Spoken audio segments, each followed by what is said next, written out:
What is up, guys? Welcome back to the American Nationalist 1776 channel. And in today's video, we are giving you guys all the best new news about the never-ending war, never-ending regime change war in Iran. Now, if you guys are interested in this topic, we are doing a lot of content on this news, all that kind of stuff. So if you guys do like the video, drop a like on the video, subscribe to us on YouTube. We are also on Rumble. We know how YouTube is with censorship, so we're also on Rumble. And follow me on X, which would be popping up on the screen right about now. But let's get right into the video. It's already been way too long of an intro. As of filming this, I'm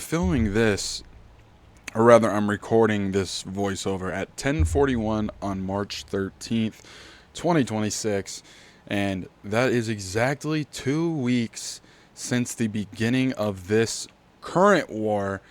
I don't know if the Trump administration has been a little bit inconsistent in what it actually is, because a lot of people consider it a war, a lot of people consider it an operation. Trump has said it's a war. JD Vance says it's an operation. So what is it? Another layer of just not transparency with us at all.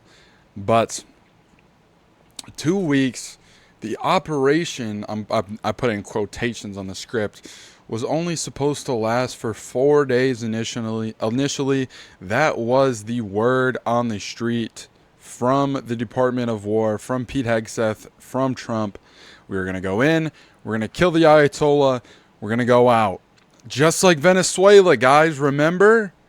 Remember when we kidnapped Maduro and we took all their oil? We haven't taken that much oil, as you can see by your local gas station price.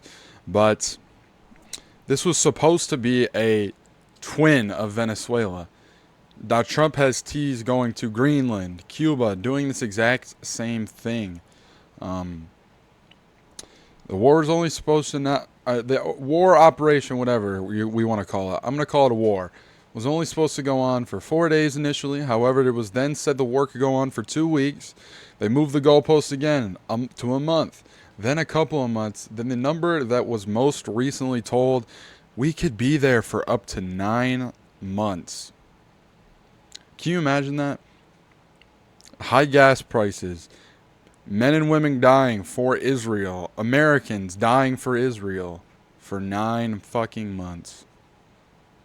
Now, this is all going to be part, I keep saying this, of the Greater Israel, I guess I could call it a project, the Greater Israel Project, which means destabilize their enemies, kill the operation, or kill the opposition to Israel, and eventually prepare for a ground invasion of all of these countries to have territorial gains for Israel.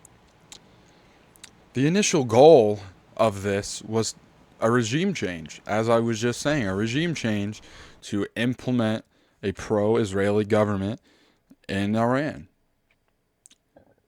Sorry, I'm burping. Lord. And within the first couple hours of the war, Ayatollah was killed. And so you're looking at it, you're like, maybe this is the next Venezuela. Venezuela didn't punch back. Venezuela bent over and took it. To put it in a turn of phrase. The initial goal was a regime change, with protests going on just a month earlier over severe economic crisis, including a record low currency devaluation and soaring inflation in Iran. But also, a lot of these Iranian women just want to become like American women. They want to become liberals. They want to become OnlyFans models, do whatever, sleep around. Obviously, Iran, much stricter with women. A lot of these Islamic countries are. They gotta wear their hijabs. They can't be seen. They can't have their face seen in public. They can't go out in public without their husband. That kind of thing. These women, these young kids, these students in Iran, they don't want this, or they want this. The government obviously doesn't, because it's against the principles of Islam, which are flawed in themselves. But that is what kind of kicked that off. When we were trying to strike while the iron was hot, we were a month too late. The Ayatollah was killed within the first hours of the war, as I was saying. And the hope of the Trump administration was for the Iranian people to, quote, take their country back. He said, this is a once-in-a-lifetime opportunity to take your country back. And the Iranian people unpredictably rallied behind their government. Can you imagine that? Can you imagine that? The Iranian people flooded the streets and they were doing their like, Allahu Akbar, Jadidai, fucking that kind of shit out in the streets. Their little Islamic prayers after the Ayatollah was killed. And it was then when we realized this isn't going to be as easy as we thought. Iran put a new Ayatollah, which is I believe the son of the previous Ayatollah, Khamenei, I think his name is.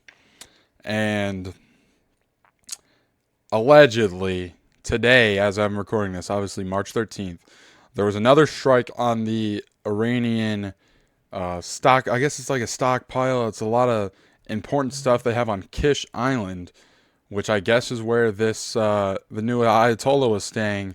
And allegedly he's in a coma and both of his legs got blown off. That is the word around the street. So if that's true, these people are willing to die for it. So, I mean, we can keep killing them. They're gonna keep dying for it. They're not gonna give up and just take it. They're not gonna do that. And as of a March 13th rally, at a March 11th rally, Trump said that the U.S. forces have, quote, already won and have accomplished their initial goal after killing their leader, weakening their missile launch systems and nuclear research capability. Which, again, this was never stated at the start of all of this. Back in Operation Midnight Hammer last year in 2025, that was a stated goal. We struck their three nuclear research facilities, and we kind of destroyed them. We set them back at least a couple years, research wise. And I believe it was either in 2025 or 2024, Israel killed a lot of their nuclear research scientists. So we have set them back nuclearly, but in what world? I guess if you're a neocon, a Jew, an Israeli, you back Israel, you back the current Trump administration, this would be a good thing. The way I look at it is, and I know I heard Nick Fuentes say this earlier this week, we have a great deal of balancing around the entire world in every other continent. Asia, Europe, all of these places, we have balancing that we try to implement so one power doesn't become too powerful and create a superpower.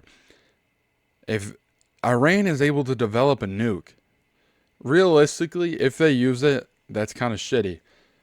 But more than likely, that's just a deterrent. If Israel knows they have 300 nukes, Iran has 0, what is their punishment other than a couple of thousand civilian casualties, some military casualties as well, and spending a lot of money on bombs and what so? What is their reasoning not to invade Iran? They have no reasoning. So what will stop them? If I'm America, if I'm the president, I want Iran to have a nuke. Not because I want them to drop a nuke, because I want Israel's power to be checked in the Middle East. It's as simple as that. Today it's Iran, but who knows? Maybe our goal succeeds, like with the America First movement. And we cut ties with Israel. If they become the only superpower in the Middle East, who's to say it's not our turn? Who's to say we're not next? What do we know 20, 30, 50 years down the line? If we become an enemy of the state of Israel and they have unchecked power in the Middle East, then, what's going to stop them from dropping a bomb on us? We need to have checks and balances, much like in the government, in every region around the world. If you want to do the globalization route, that's what you need to do. We've made it so no European country has become a superpower. We've made it so no Asian country has become a superpower. No, like Russia hasn't become a superpower. China, allegedly China's a superpower, but we have done a great deal of effort to make sure that we have our interests well represented across the globe. And if we give Israel the right to be the only superpower in the Middle East, it adds a layer of unpredictability. We're out of control. Obviously, Israel controls us. Let's just pretend that we are in control. We could stop giving them money. We could stop backing them. And I think they would be doing a lot worse. Are they pulling strings in our government? Abso-fucking-lutely.